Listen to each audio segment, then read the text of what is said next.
মহাকুম্ভ, প্রয়াগরাজের ত্রিবেণী সঙ্গম, গঙ্গা, যমুনা আর লুপ্ত নদী সরস্বতীতে একত্রিতভাবে কোটি কোটি মানুষ অবগাহিত হয়ে নিজেদের পুণ্য অর্জন করছেন।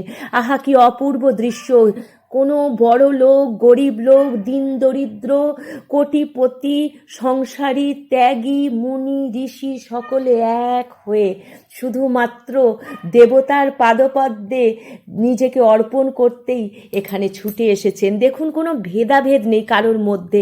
যখন কোনো মানুষে কোনো ভেদাভেদ থাকে না, শুধুমাত্র একটাই উদ্দেশ্য, সেই পুণ্য, তখনই বোধহয় এত সুন্দর মহাকুম্ভের সৃষ্টি হয়। প্রতি 12 বছরে একবার মহাকুম্ভ হয়, আর প্রতি 3 বছরে হয় কুম্ভ। আমাদের ভারতবর্ষের 4টি জায়গায় এটি হয়। এবছর হচ্ছে এলাহাবাদে, নাসিক, উজ্জয়ন, হরিদ্বার এবং এলাহাবাদ।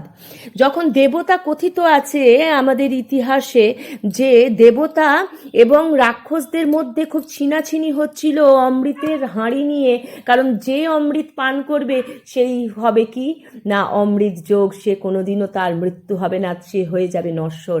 সেই জন্য তাদের মধ্যে যখন ঝাপটাঝাপটি চলছে, তখন 4টে ফোঁটা 4 জায়গায় পড়ে, এই সেই 4 জায়গা, এবং সে এখানেই এইগুলোই হয়ে যায় আমাদের হিন্দু ধর্মের এক সনাতনী জায়গা।